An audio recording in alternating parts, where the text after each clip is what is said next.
Hello and welcome to episode 188 of the Mouse Makes Knitting podcast. My name is Mandy, sometimes known as Mouse, and I've got a few things to show you today. But I'm going to have to resort to showing you my cross stitch as well because, as I say, just a few. I'm also having a very bad hair day, can you tell? We had a letter from the council at the weekend asking everybody to save water. And so I thought it would be a good idea to skip conditioner in the shower every other wash, maybe. I only wash my hair twice a week anyway. It was not a good idea. It's very frizzy and I can do nothing with it. I did put leave-in conditioner in, but it's obviously not enough. Right, on to knitting-y things. I will start with what I'm wearing. This is one of my first rocket tees. This might be the second one I made, but I have been butchering it. I was impatient and I finished it too soon and it was too short. I feel like I have got a fringe hair. I finished it too short. I put an I-cord on the bottom, which is what the pattern directs you to do, but I hadn't made it with as much ease as the pattern directs because I don't like a lot of positive ease, and a combination of those three things meant that every time I wore it, it rolled up.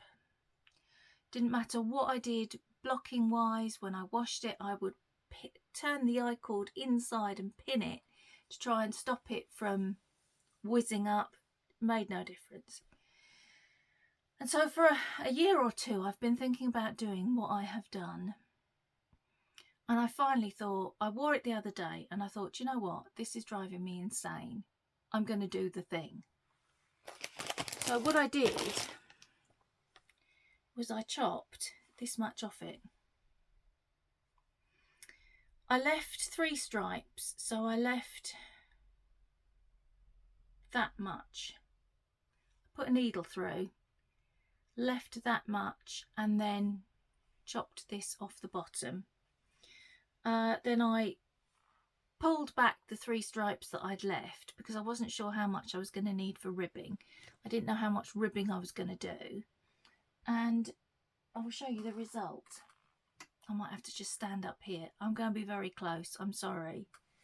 Are you ready? Can you see? Let me tilt you up a little bit. Hang on. Excuse my giant thumb. There we are. Now it is the exact length of the seam of my dress, which is the cropped length that suits me. I'll try and take a photo later and put it in. No, I can't put it in. It won't let me. But you can see. Anyway, this is the length. So much happier.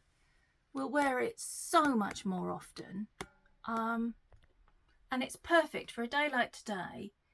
The heat wave has broken, but we still have had no rain. We've had a really, really dry summer, hence the letter from the council about saving water. It's overcast. It looks like it's going to rain, but it just doesn't rain. So it's chillier this morning than it has been, but it will maybe be quite warm and humid later. So I can take this off, and I've got one of my favourite, it's like a vest top. I was going to show you, but I might get banned from YouTube for flashing you all. Though I am perfectly decent underneath, but you know.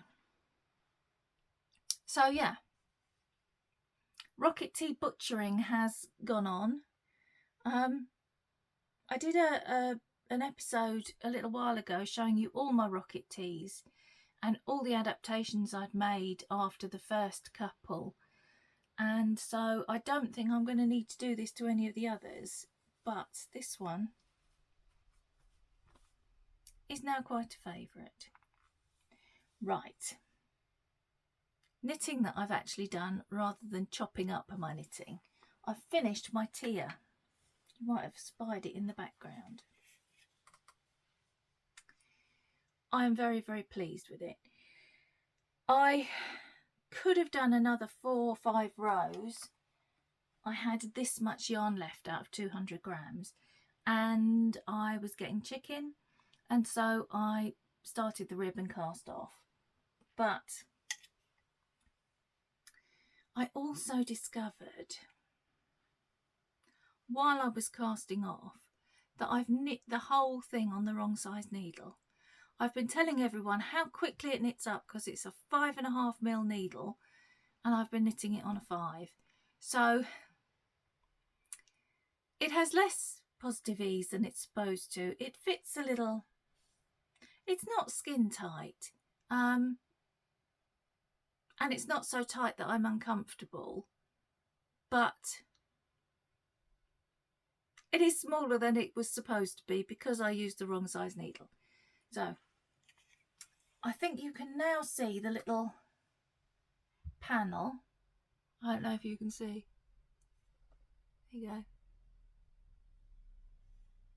That you couldn't really see before because the first part of it was yarn that had been used before and was all crinkly. With that in mind, I soaked this overnight. I'm going to have a drink. Excuse me. I shall disappear behind my shield.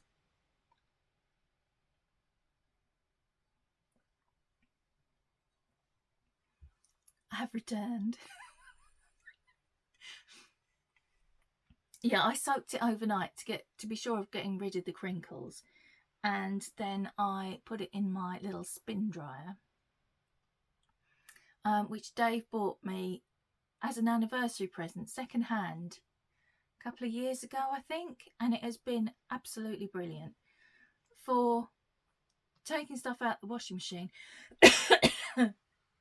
I'm so sorry. And you know, sometimes you get something out of the machine and you think, oh, this is going to take forever to dry because that program hasn't spun it terribly well. I stick it in the spin dryer and it dries like 3 times faster. I also use it for yarn that I've dyed. It's brilliant. So I stuck it in the spin dryer and then just carefully folded it up. I didn't pin it out or anything, and this is how it has come out. It was a hot day, so it's dried. It's got a crease in it because it essentially blocked with a crease in it, but I don't think that's bad. So, oh, the yarn, I should tell you, is some of my own hand dye. It was some that I dyed up specially for the summer sorrel, which I am going to try again. I'm not going to go into all the difficulties I had with it because I overthought it far too much. Oh! Hello there. Oh, it's lucky I found that. Look.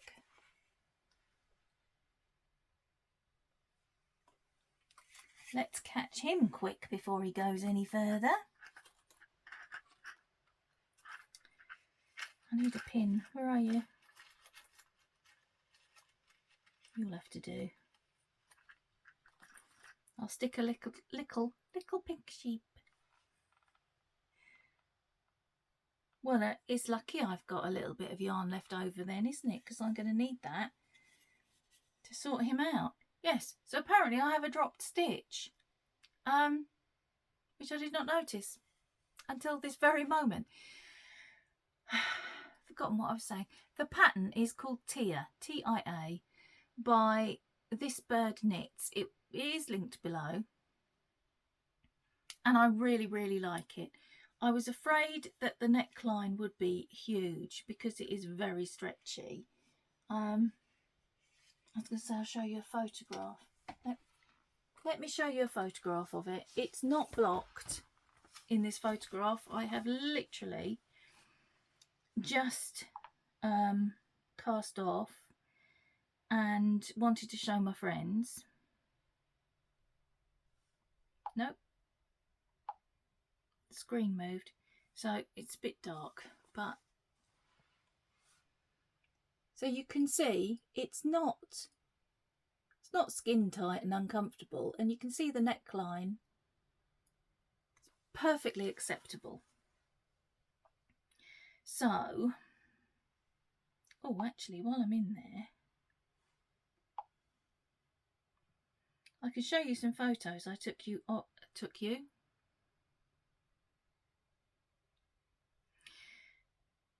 So this is what happens with this rocket tea. Can you see it's rolling all the time? So put the needle in. There's the cord.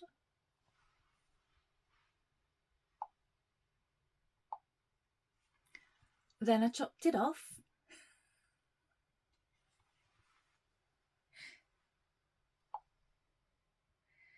And then I did the rib, and you've seen it finished. So there we go.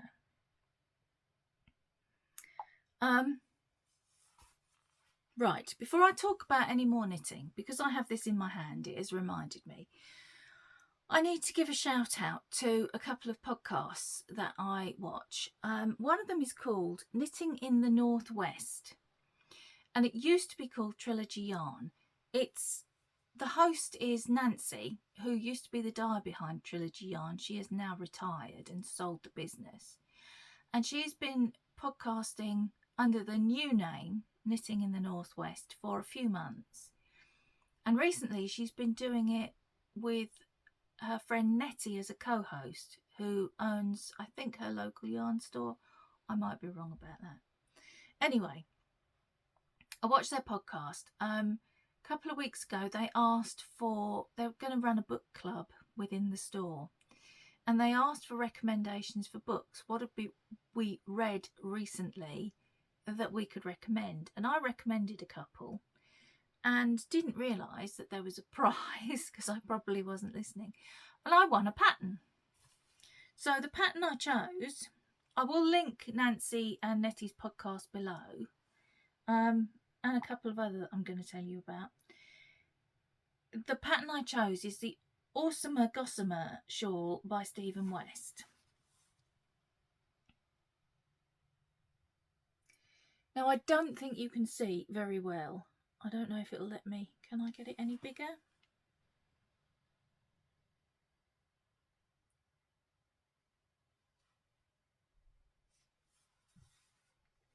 That's kind of the stitch pattern.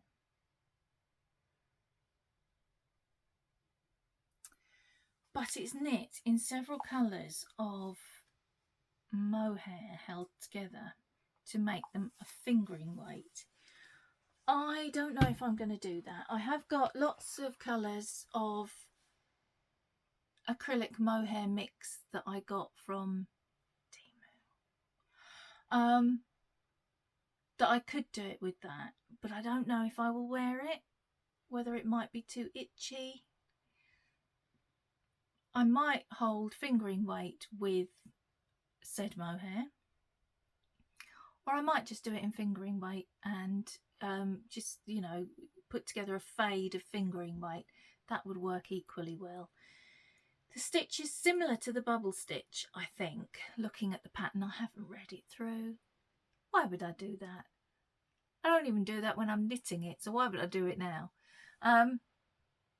But it was in my basket of things, Stephen West, waiting for me to purchase, that I put off purchasing because I don't need to cast them on right away, and also because I am waiting for his birthday sale, which is October time, I think, which is what I normally do. So yeah, I chose that as my prize. There are a couple of other podcasts that I'd like to mention. One is called Jack in the Attic, J-A-C, no K. I absolutely love her aesthetic. She's goth and she knits everything in blacks and greys and sort of grungy greens, and I absolutely love it. I'm far too old now for that sort of business myself, but it doesn't mean I don't enjoy it. So I can recommend her if you're also of that mindset. And another podcast that I came across, it's someone who watches this podcast and had mentioned me in her episode. And she's called the Yarn Hoarder. I'm going to link them all down below. She is quite new to podcasting, I think. I can't remember what episode she was on.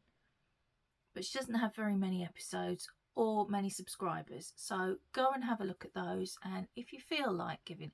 I never ask this for myself, like and subscribe.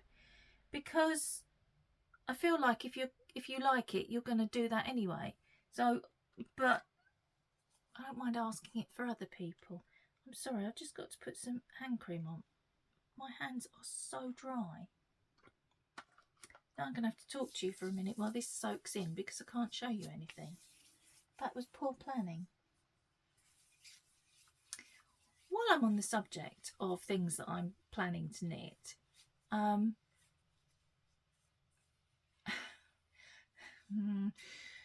yes, I never mind. I can see the pile of things that I already have cast on. And I was going to say I'm one less, but I'm not, because I've replaced it with something else that I've cast on, which I'll show you in a minute. While I'm on the subject of things that I want to cast on, I've been looking at a book. It's called Knit Happy with Self-Striping Yarn. And I can't remember the name of the author. Oh, this is so frustrating. Is it Telly Bean Knits? I can find out because she's the designer of the Bright Axis tee, which I'm already knitting. It is in the book, but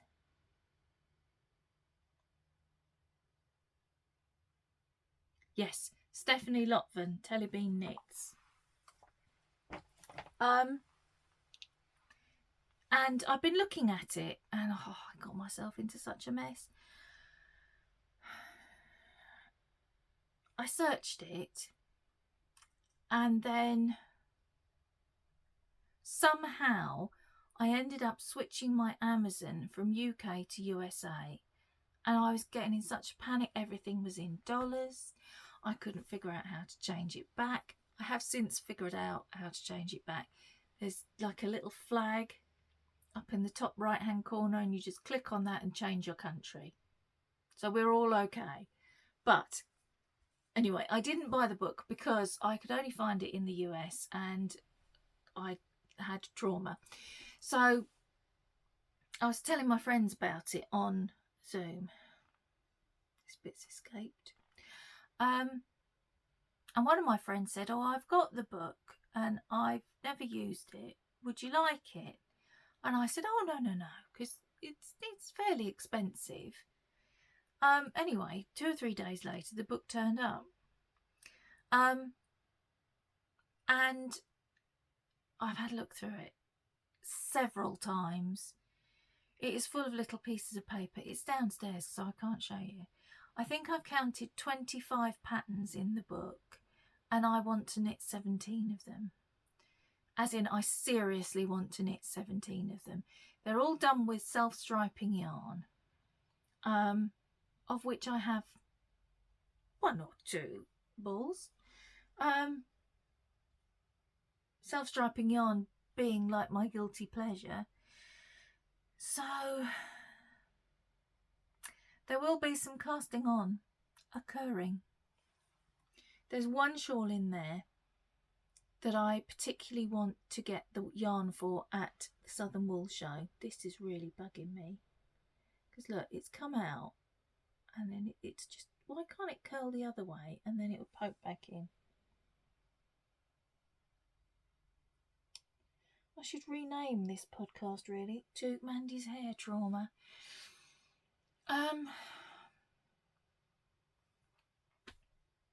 Completely derailed myself yet again.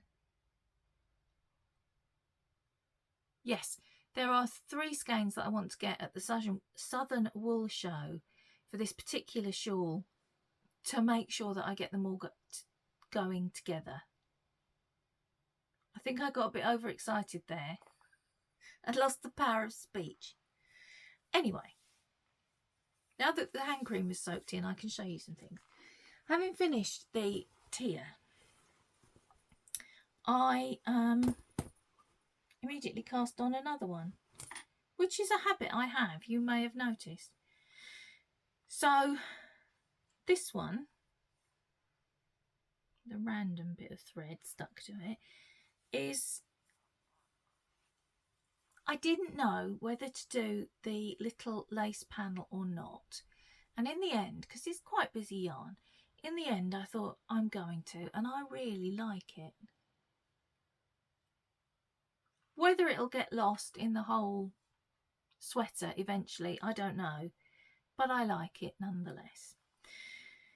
So this yarn is by Diane at Yew Tree Yarn Crafts, as is the bag in which it is contained. This yarn has to live in this bag. I think you can see why.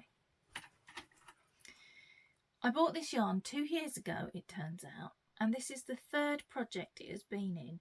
Not because I don't like the yarn or because the yarn is difficult, but because I love the yarn so much. I cannot tell you that in my life, small tangent, there have been 2 yarns that if I had to pick just yarn to take to a desert island and only knit with for the rest of my life, one of them would have been this one, and the other one would have been, now what was it called? Peony by Ducky Darlings. I knit a scarf, not a scarf, I knit a shawl in it. And then I got another skein for Christmas. So I pulled the shawl down and reskeined it. So now I have 2 skeins of it up there, waiting for something special. And I even dyed some yarn to go with it. So this is on its 3rd project. It's called Daisy Jones and the Six. I don't think Diane has any more of this, but she has some Daisy Yarn Jones. I'm lacking coffee. Daisy Jones yarn, which is obviously very, very similar. This is possibly going to be a little bit busy. I do not care. I love the colours. I'm going to wear it. It's my business. I did make a couple of changes with this one. For a start, I'm using a 5.5mm needle, as I'm supposed to. So this should come out with more ease than the pink one. And for the neckline, and only the neckline, you use a 4.5mm needle. I went down to a 4 because that neckline is, well, as you will have seen, it is quite wide. And I didn't want it to be as wide because I'm hoping to knit this longer, therefore it will weigh more. Are you following my logic? So I cast this on Sunday evening, I think, and I've got about 16 more rows to go before I divide for the sleeves. So when I say it knits up quickly, it really does knit up quickly. Okay. I'm going to kind of go off the usual format and show you an acquisition. The reason being, it came from Diane at Yew Tree Yarn Craft. I am going to the Southern Wool Show in less than 2 weeks. I'm trying to work out how long. 10 days. In 10 days I'm going to a wool show. There's not very much that I want to buy. I want to buy those 3 skeins. I've got a couple of other things on my shopping list that I will get if they're there. Other than that, there's not really much that I want. There's certainly nothing I need. And I would almost inevitably end up buying a bag. So I've kind of preempted that by buying a bag before I go. Diane is not vending at the Southern Wool Show, but she is vending at Yarndale this year, as is my other friend Amanda from Little Lycat Yarns. I am very excited for both of them, and I did look at going to Yarndale, but it's a very, very long drive. Entry is quite expensive. I'd need a B&B or something, Travelodge, whatever, overnight. So I don't think I can make it. But I'm doing my best to support them by telling everybody at every available opportunity that they're going to be vending there. Anyway, I saw this come up on Instagram. Diane put it up.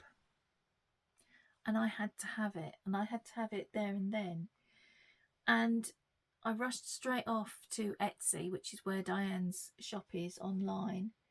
And I bought it, which was a bit naughty. But now I will not buy a bag at the show. I might buy a bag at the show. But for this precise moment in time, I am not buying any bags at the show. However, friends who are coming with me, do not restrain me if you see me buying bags at the show. So this is by Diane at Yew-Tree Yarn Craft. I may have mentioned that. I love the colours on the outside, and on the inside it's all herbs. I don't know if you can see. Oh yes, you can. And it's just a simple drawstring bag. I have a few of Diane's bags. I'm trying to remember. I've certainly got, well, I can see 2 of them sitting here. I've certainly got 3. I may have more than that. Well, I've got 4 now.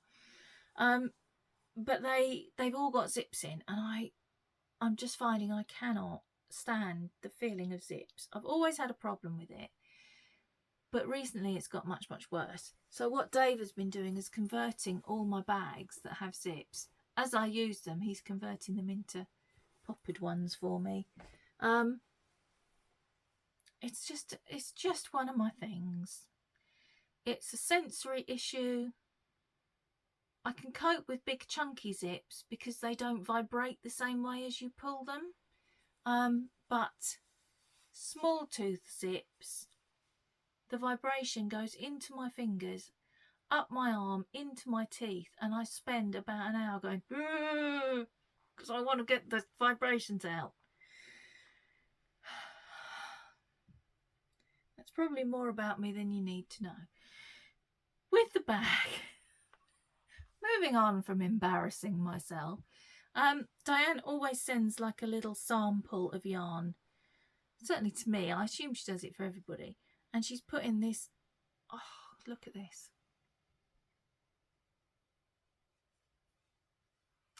I think you know my feelings on autumnal colours and oranges in particular. I absolutely love this, and I don't know what I'm going to do with it. But it's got to be somewhere visible. So it might end up in a hat, or it might end up in some fingerless mitts. I think there's enough there. If I used a contrast for the ribbings and the thumb, I'm pretty sure there's enough to make a pair of fingerless mitts for me. I've only got little diddy hands. So, yeah. Now, let's resume the knitting portion. The only other thing I've got to show you, really, is my Bright Axis tee. And it's not progress that I'm going to show you. It's actually the reverse of that. This is knit in the round. And I'd cast on and knit probably a little bit more than you can see here in the round. And I don't know, I was just feeling like I didn't like the 1x1 rib that I'd done on it. I don't know why I do it.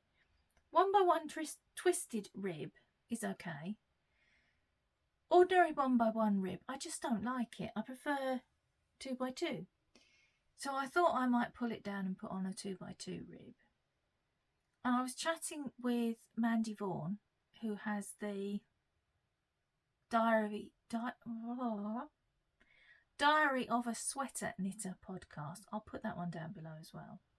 And she's knit a couple of these. And in fact, she's who I saw the Knit Happy with Self-Striping Yarn book. It was her podcast. I saw it on first. And she has knit hers on a knitting machine and flat. And so I thought, that's what I'm going to do. I'm not on a knitting machine, I don't have one. But I'm going to knit it flat. Because it means that, A, the rounds are not so long. They're half the length. I don't mind purling. I never have. Because I have knit for so long, I didn't knit a top down in the round sweater until 2021. And I've been knitting since I was 4 or 5. So that would have been 1968-69. Long time. And so my tension for purling and my tension for knit stitches is the same, because it's what I've done for years and years.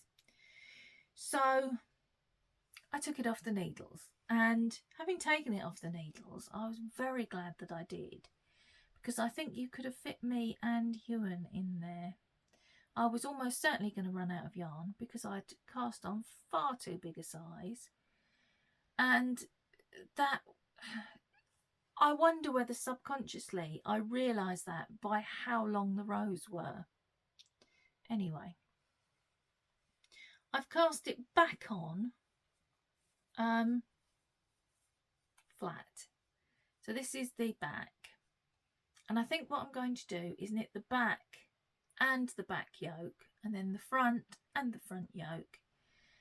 I should show you the pattern really, shouldn't I? The yoke, which I thought was knit all in one, isn't. It's knit front and back, and then you 3 needle bind off it. Three needle bind it off. I don't know. That didn't sound quite right.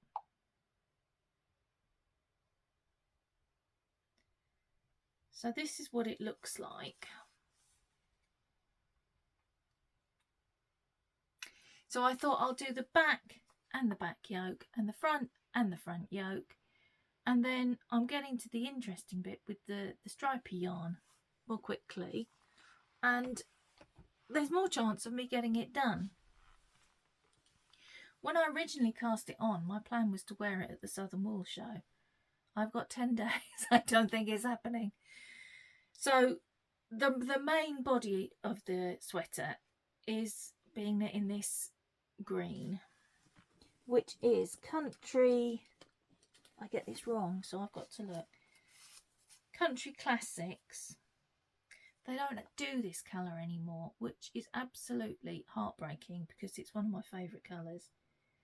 And I know all the colours are my favourite colours. But if you remember my not very short list, this colour would be on what my colour not very short list. Not this colour, this colour. It is colour number 969, which I think was olive or khaki. But it's a beautiful yellowy green anyway. It's 4-ply and it is 50% wool, 50% acrylic. And as I say, they have discontinued this colourway. And then for the stripes, at the moment anyway, I feel this may change. I'm going with this opal yarn. They don't quite go. This is why I say it may change. I may find something that matches better. But that's kind of the effect you're going to get. This will be the stripes and this the main body. I don't think it's too bad, but the greens are not the same. So I may swap this out for something else. I don't know yet. It depends if I find something that I think will match better. So, you will no doubt be unsurprised to know that I've got another one of those planned as well. I want to make a Halloween style one, with the main body in orange and the yoke in black and white. Black, white and grey, I think. So that is all my knitting. That's literally all I've been knitting this week. I've done a little bit of cross stitch. Now, if you're not interested in cross stitch, you don't have to watch this bit. It's literally going to be 2 or 3 minutes, and then I'm just going to ramble on about saying goodbye. So if you feel the need to go now, that's fine. I'm not worried. This is the first printed cross stitch I've done for a very, very long time, and they have changed. They have improved greatly. This one, I'm going to show you the little picture. Oh, you can see that really well. It's quite large. I've done probably less than a quarter of it. If I show you the back, you can see I've done that much at the top and this much at the bottom. I started up here, and then I realised that I needed some kind of a process, because I was getting fed up with looking for like more stitches in the same colour. So I started back in this bottom corner, and I'm just doing 3 columns. Well, it's 2 and a bit. I'm going to do those all the way up to the top, then move on to the next 2 or 3 and do those all the way up to the top.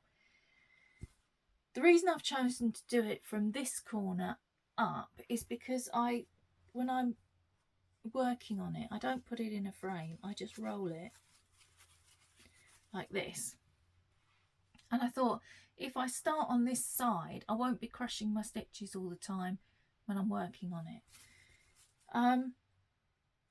Somebody said the other day, oh, but doesn't it rub the printing off? It doesn't. It really doesn't. That printing is on there pretty well, and you have to soak it for several hours to get rid of it once you've finished stitching it. The only printed cross stitch I've done before that was, I don't think it's here anymore. I think Peter's taken it to his house. It was a present for Peter, and it was a dragon coming down from a castle on a mountain, and the whole thing was printed, but you only stitched the dragon to make it 3D. It was not fun. Apart from the fact that the background was all dark and blacks and dark colours, it wasn't very clear where you were supposed to be stitching. Sometimes it strayed onto another square. It was very difficult and not enjoyable. But these are very, very different kettle of fish. And I've been working on one that fits in this little bag. This is one that I had made from a photograph, and the photograph, I'm going to show it to you because it's a bit difficult to make out. It's a photograph of Ewan's cat when he was a kitten. Now, as you can see, the colours aren't terribly inspiring. They are black and white and a variety of burgundies. But I'm stitching this for Ewan as a gift. And I got it from Temu. I know. But when I was cross-stitching before, kits made, or not even kits, charts made from photographs were very expensive. And I wanted to get one done of our wedding photo, and just could never afford it, never justify spending the money. Well, this was obviously done from a photo of Ewan's cat, and it was less than £5, I think. It was certainly less than £6. So I gave it a chance. I did buy a few. This one, obviously, one of our cat Rose, one of our cat Poppy. Rose and Poppy are no longer with us, so I've chosen a couple of my favourite photographs to try as a cross stitch. And if these work out nicely, I will do our wedding photograph. Finally, we've been married 26 years next month. But anyway, again, it's a bit less difficult to see where I've stitched on this one, but I'll show you the back. Do not judge me. If you are a cross stitcher, do not judge me. The back is messy. I do not care. It's going in a frame. No one will ever see the back after it's finished. Yes, I have travelled to stick the floss, thread, whatever you call it.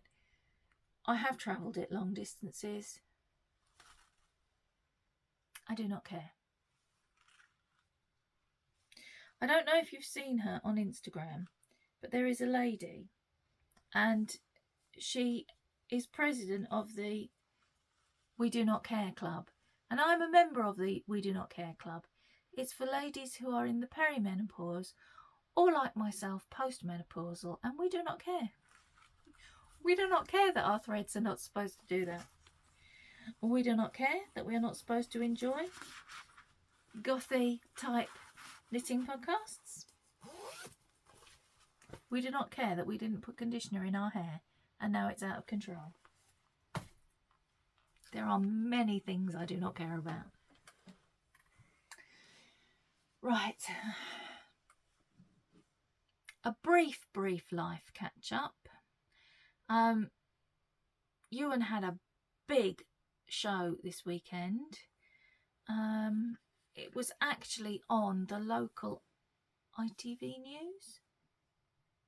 I'll try and put a link down below to the show. You don't get to see Ewan, but you see some of his friends, and if you're interested, you could have a look at that.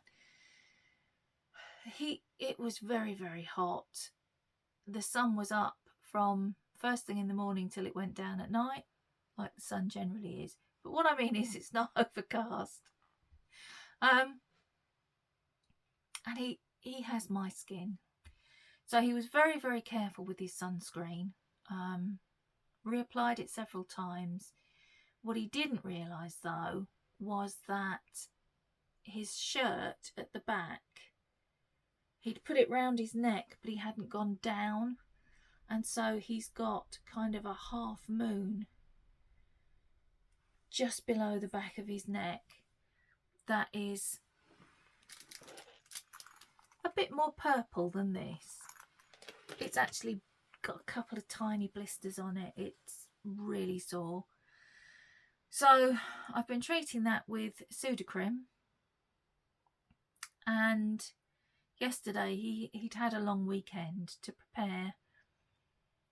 The show started Friday, so he had Thursday to today. Today's Tuesday off. And yesterday he just walked around with no shirt all day because it was so sore. And I just kept putting more Sudocrem on it. Every time it sank in, I put some more on.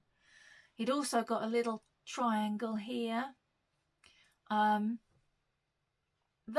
we've managed to heal with the Sudocrem, but the back of his neck is really sore. So he's gone off with a dressing on that today because his work shirt is just going to rub. The seam is just going to rub at it constantly. And he's also got a little red ring round each arm where he'd put the sunscreen on, but his shirt had rubbed off a ring. And the same because he was wearing shorts and long socks. The same where his socks ended. The socks obviously slid down a little bit, so he's got like 4 red rings, and this half moon on the back of his neck, which is really sore. And I feel so sorry for him because he is careful with his sunscreen, and he did put it on and he did reapply it several times during the day, and he still managed to get really nastily burnt. So, and I feel for him because I've been there. As I say, he's got my skin. So he was a redhead when he was born, but by the time he was about 6 months old, he became blonde, and he's now sort of a dark blonde, but still very pale skin. Anyway, there are many links I've got to remember to put down below, and I should try and write them down before I forget. And that's about it really for life news. Don't think there's anything else exciting to tell you. I am starting to get rather warm. It is time that I was elsewhere and I very much need a drink. So I'm going to go. I've just realised this has been wonky for the whole time, probably since... Bit late now, isn't it? I'm saying goodbye. Now it's just wonky, but differently wonky. I'm going to go. I'm going to go and get coffee and leave you alone. Oh, I know what I was going to say. I don't know if there will be a podcast next week or the following week. Dave has the next 2 weeks off work and I don't know what we're doing other than going to the wool show in the middle of it. I don't know what we're doing. If you're there and you see me, please come and say hello. I am very shy, but I am getting better. And I will undoubtedly forget to ask you your name, so please tell me your name. I will then forget it, but I might have the presence of mind to write it down so I can give you a little hello afterwards. Okay. I think that's everything. I'm going to go. I may see you next week.